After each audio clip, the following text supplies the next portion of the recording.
Hello दोस्तों, तो आप सभी का स्वागत है हमारे यूट्यूब चैनल पर। तो आज हम लोग पढ़ेंगे क्लास 12 का फिजिक्स पढ़ रहे हैं और इसमें हम लोग पढ़ेंगे मैग्नेटिज्म यानी चुंबकत्व, जो कि बहुत ही इंपॉर्टेंट चैप्टर है।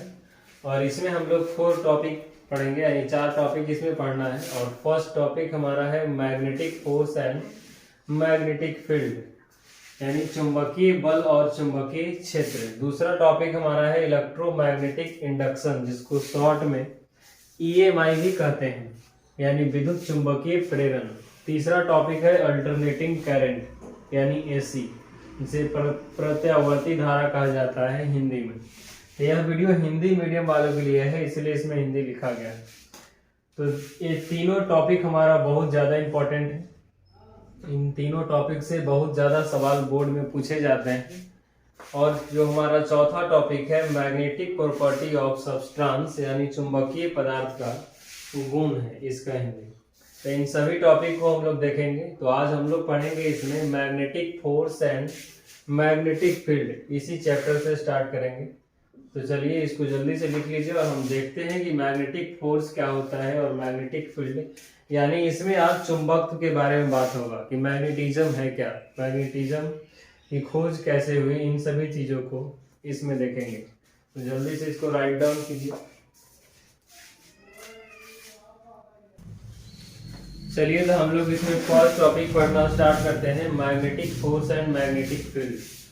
तो सबसे पहले समझते हैं मैग्नेटिज्म यानी चुंबक, उसका नाम मैग्नेटिज्म कैसे पड़ा।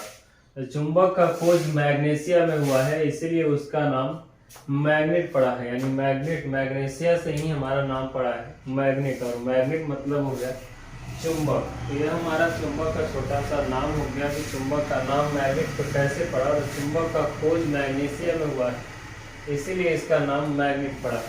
अब हम लोग इसके मुख्य बिंदु पर आते हैं और सबसे पहले बात करते हैं कि चुंबक है क्या, चुंबकीय पदार्थ हम किसे कहेंगे।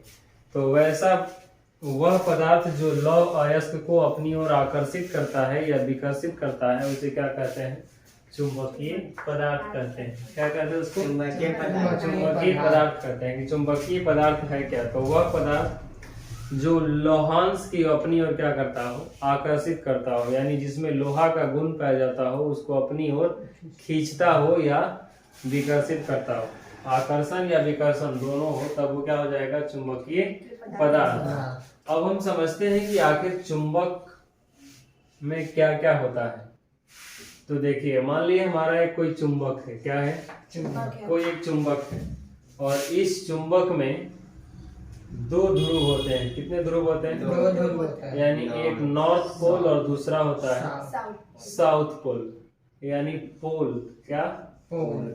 तो हम लोग पोल पढ़ रहे हैं, यानी ध्रुव पढ़ रहे हैं कि ध्रुव क्या है।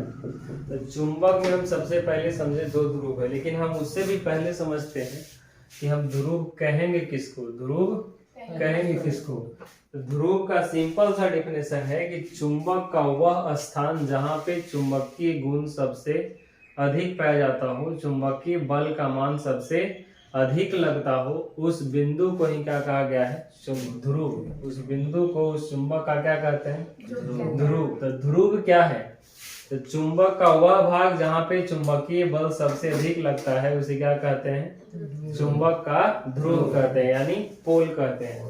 तो ध्रुव है क्या, हम लोग समझ गए। अब चुंबक में 2 ध्रुव होते हैं। कितने ध्रुव होते हैं, 2 ध्रुव होते हैं। एक नॉर्थ पोल होता है और दूसरा क्या होता है, साउथ पोल होता है। देखो, अभी दोनों किनारे ही क्यों होता है, चुंबक का जो गुण है वो किनारों पर ज्यादा होता है, चुंबकीय गुण। इसीलिए जो ध्रुव है हमारा, वो दोनों तरफ क्या हो गया है, किनारे में ही है। एक नॉर्थ पोल इधर है और दूसरा इधर क्या है, साउथ पोल है। तो चुंबक में कुल कितने ध्रुव होते हैं, 2 ध्रुव होते हैं। हम ध्रुव कहते किसको है, तो चुंबक का वह भाग जहाँ पे चुंबकीय बल सबसे अधिक लगता हो, उसे क्या कहते हैं, चुंबक का ध्रुव कहते हैं। और चुंबक में 2 ध्रुव होता है। चुंबक का ध्रुव किनारे क्यों है या बीच में क्यों है, तो चुंबकीय बल किनारा पर ज्यादा लग रहा है, इसलिए चुंबकीय ध्रुव कहाँ हो गया, किनारे पर। बीच में चुंबकीय बल कम लगता है। जैसे देखो, कोई भी अगर एक हम चुंबक लेते हैं और उस पर पैसा, सिक्का वगैरह हो, तो उसको ऐसे चिपकाते हैं तो क्या होता है, वो ऐसे खड़ा नहीं रह सकता है, वो या तो राइट साइड या लेफ्ट साइड क्या हो जाएगा, गिर जाएगा। यानी कहने का मतलब या तो नॉर्थ झुक जाए या फिर साउथ की ओर। इसका मतलब हम क्या समझते हैं कि जो चुंबक है हमारा, वो उसके नॉर्थ पोल या साउथ पोल दोनों की ओर मैग्नेटिक फोर्स, चुंबकीय बल जो है वो क्या लग रहा हो, ज्यादा लगता है। तो चुंबक में जहां पे मैग्नेटिक फोर्स, चुंबकीय बल ज्यादा लगता है, उस बिंदु को ही क्या कहते हैं, ध्रुव कहते हैं। क्या कहते हैं, ध्रुव कहते हैं। तो ध्रुव हम लोग समझ गए 2 प्रकार के होते हैं, कोई दिक्कत। अब देखो हम लोग एक इलेक्ट्रोस्टैटिक्स में पढ़े हैं कि आवेश 2 प्रकार के होता है, आवेश 2 प्रकार के होते हैं, एक पॉजिटिव और एक नेगेटिव। और हम लोग यहाँ पर भी पढ़ रहे हैं कि 2 प्रकार के ध्रुव हो गया, एक नॉर्थ पोल और एक साउथ पोल। लेकिन हम इलेक्ट्रोस्टैटिक्स में भी पढ़े हैं कि एकल आवेश संभव हो सकता है, मतलब सिर्फ और सिर्फ कहीं पॉजिटिव आवेश रह सकता है। जैसे कोई हम एक ऑब्जेक्ट ले लें, जैसे ये कोई ऑब्जेक्ट है तो इस पे हम पॉजिटिव आवेश क्या कर सकते हैं, दे सकते हैं। हम कोई एक और ऑब्जेक्ट ले ले, इस पर क्या कर सकते हैं, नेगेटिव आवेश दे सकते हैं। लेकिन आप इसमें चुंबक में ऐसा नहीं कर सकते हो, जैसे कोई ये चुंबक है तो इसमें सिर्फ और सिर्फ नॉर्थ पोल हो, नहीं, ऐसा संभव नहीं है। चाहे वह चुंबक छोटा हो या चुंबक बड़ा हो, उसमें होगा तो नॉर्थ भी होगा और क्या होगा, साउथ भी होगा। यानी एकल ध्रुव संभव नहीं है अस्तित्व में, एक ध्रुव कोई अलग नहीं रह सकता है। जैसे कोई कहे कि चुंबक है और इसमें ये क्या हो गया, नॉर्थ पोल, और ये क्या हो गया, साउथ पोल। अब हम इस साउथ पोल को क्या कर लें, अलग, तो इसमें सिर्फ नॉर्थ बचेगा, नहीं, ऐसा संभव नहीं है। क्योंकि जहां भी रहेगा तो नॉर्थ होगा, तब इधर भी क्या होगा, साउथ होगा। लेकिन इसमें वैसा नहीं है। हम चाहे तो इसमें पॉजिटिव आवेश देंगे और इस पे क्या देंगे, नेगेटिव। लेकिन इसमें ऐसा नहीं है, सिर्फ ए पर हम नॉर्थ रखेंगे और बी पे हम साउथ, ऐसा संभव नहीं है। अगर हम इस पे साउथ रखते हैं तो हमको नॉर्थ भी क्या है, जरूरी है। यानी एकल ध्रुव संभव नहीं है। तो इस सवाल बोर्ड में क्वेश्चन पूछा हुआ है कि एकल ध्रुव संभव नहीं है, जबकि एकल आवेश संभव है। तो एकल आवेश संभव है क्योंकि आवेश को हम रख सकते हैं लेकिन ध्रुव को नहीं। चुंबक कितना भी बड़ा रहे, उसको हम तोड़ देते हैं तो वो कितना भाग में टूट जाएगा, 2 भाग, तो फिर से उसका नया ध्रुव हो जाएगा अलग अलग, कोई दिक्कत। तो ये हमारा ध्रुव हो गया कि ध्रुव कहते किसको है और उसके बारे में सारी जानकारी, ठीक है। तो लिखिए ध्रुव क्या है, ध्रुव लिख के डैश दीजिए और लिखिए ध्रुव पोल। चुंबक का वह भाग जहाँ चुंबकीय बल क्या लगता हो, सबसे अधिक लगता हो, उसे क्या कहते हैं, चुंबकीय ध्रुव। उसे उस चुंबक का क्या कहते हैं, ध्रुव कहते हैं, कोई दिक्कत। तो नेक्स्ट पॉइंट लिखिए, किसी चुंबक के 2 ध्रुव होते हैं, किसी चुंबक के 2 ध्रुव होते हैं, किसी चुंबक के 2 ध्रुव होते हैं, 2 ध्रुव होते हैं। फर्स्ट है हमारा बाबू क्या, उत्तरी ध्रुव, क्या है, उत्तरी ध्रुव। और दूसरा हमारा है दक्षिणी ध्रुव, दक्षिणी ध्रुव। यानी एक हमारा है नॉर्थ पोल और दूसरा है साउथ पोल। तो ये नॉर्थ पोल हो गया और ये हमारा हो गया साउथ पोल।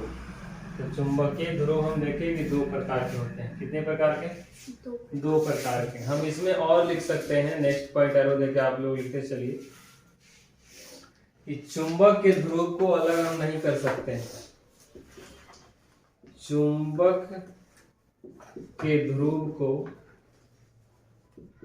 चुंबक के ध्रुव को अलग नहीं किया जा सकता,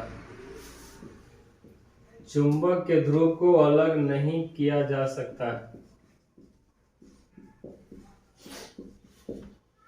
चुंबक के ध्रुव को अलग नहीं किया जा सकता है,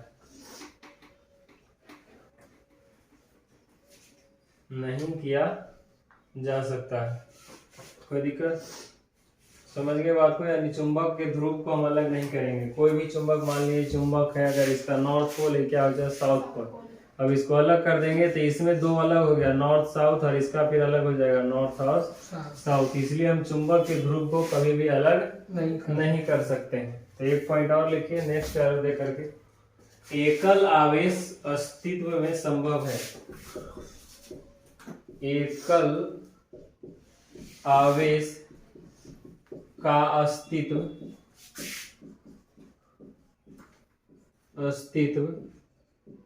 संभव है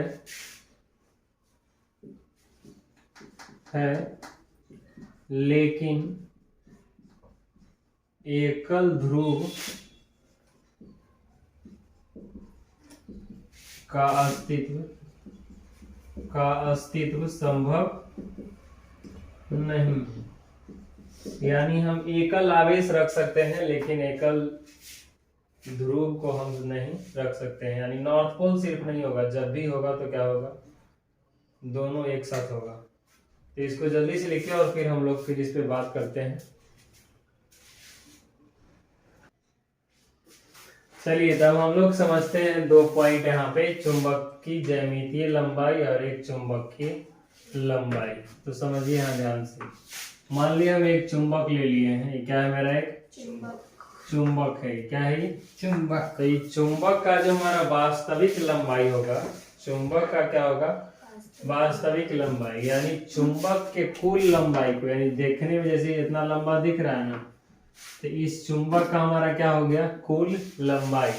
तो जो चुंबक के कुल लंबाई होगा उसी को हम लोग क्या कहते हैं, चुंबक की ज्यामितीय लंबाई। यानी चुंबक की ज्यामितीय लंबाई क्या है, तो चुंबक की वास्तविक लंबाई को क्या कहा जाता है, चुंबक के ज्यामितीय लंबाई। समझे बात को, यानी चुंबक की ज्यामितीय लंबाई क्या है, तो चुंबक के वास्तविक लंबाई को, यानी जितना बड़ा देखने में चुंबक, जैसे इतना बड़ा देखने में लग रहा है, तो ये हमारा चुंबक का क्या हो गया, ये चुंबक का क्या हो गया, लंबाई ज्यामितीय लंबाई। कौन सा लंबाई, ज्यामितीय लंबाई। लेकिन ये अब इसमें हम दो ले लेते हैं पोल, ये नॉर्थ पोल और ये क्या हो गया, साउथ पोल। तो इसके बीच का भी डिस्टेंस होगा कि नहीं होगा, होगा ना। तो इसके बीच का जो डिस्टेंस होगा, इस डिस्टेंस को हम लोग कहते हैं चुंबक की लंबाई। क्या कहते हैं, चुंबक की लंबाई। चुंबक की लंबाई। तो चुंबक की लंबाई क्या हो गया, तो चुंबक के दोनों ध्रुव के बीच की लंबाई को चुंबक की लंबाई कहते हैं,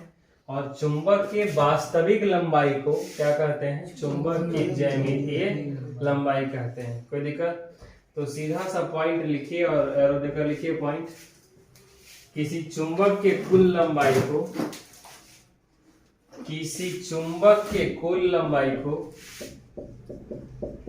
किसी चुंबक के कुल लंबाई को, कुल लंबाई को चुंबकीय लंबाई कहते हैं। चुंबक, किसी चुंबक के कुल लंबाई को चुंबक की ज्यामितीय लंबाई कहते हैं, ज्यामितीय लंबाई कहते हैं। ठीक है, और नेक्स्ट पॉइंट लिखिए, इसमें एरो दे करके, इसमें एरो दे करके लिखिए, चुंबक के दोनों ध्रुव के बीच के लंबाई को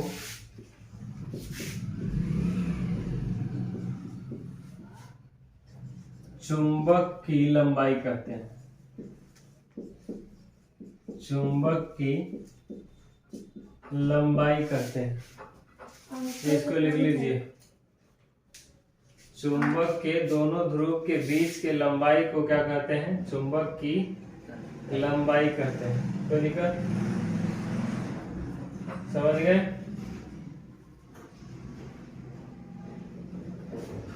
चलिए दोनों पॉइंट जल्दी से लिखिए और इसका एक फॉर्मूला भी है। चलिए, तो इसमें हम लोग देख रहे थे चुंबक की लंबाई और चुंबक की ज्यामितीय लंबाई। तो ये दोनों पॉइंट लिख लीजिए पहले, और इसके बाद ये डायग्राम बना लेना है, और इसके नीचे न है तो लिख दीजिए, ये हमारा चुंबक की लंबाई है और ये हमारा ज्यामितीय लंबाई है। तो ज्यामितीय लंबाई हो गया हमारा ये चुंबक का, ज्यामितीय लंबाई, ठीक है, वो हो गया चुंबकीय लंबाई। अब यहाँ आपसे पूछा जाएगा कि चुंबकीय लंबाई और ज्यामितीय लंबाई का अनुपात क्या होता है। तो चुंबकीय लंबाई और ज्यामितीय लंबाई का अनुपात होता है 5/6, यानी 5:6 होता है। अब इस अनुपात का मान पूछा जाए तो मान कितना होगा 0.84। कोई दिक्कत? तो चुंबकीय लंबाई और ज्यामितीय लंबाई का अनुपात 5/6 यानी 5:6, और मान पूछा जाए तो 0.84। तो इसको दोनों पॉइंट लिख करके ही लिख लीजिए और ऊपर से ही लिख लीजिए, ठीक है। अब हम लोग इसके बाद इस पर एक क्वेश्चन बनाते हैं। तो देखिए हमारा यहीं पे क्वेश्चन आ गया है, किसी चुंबक के ज्यामितीय लंबाई दिया है 24 सेंटीमीटर, तो उसके चुंबकीय लंबाई क्या होगा। तो इसका बनाने का देखिए क्या होगा तरीका, सिंपल सा। जैसे अभी हम लोग फार्मूला देखे हैं, फार्मूला हमारा क्या था कि चुंबक का ज्यामितीय लंबाई, चुंबकीय लंबाई और ज्यामितीय लंबाई का रेशियो कितना था 5:6 हो गया। और हम जान रहे हैं इसका फार्मूला, और इसमें हमको क्या दिया है किसी चुंबक के ज्यामितीय लंबाई। तो ज्यामितीय लंबाई हमारा नीचे होता था और चुंबकीय लंबाई कहाँ होता था, ऊपर होता है, नहीं होता है।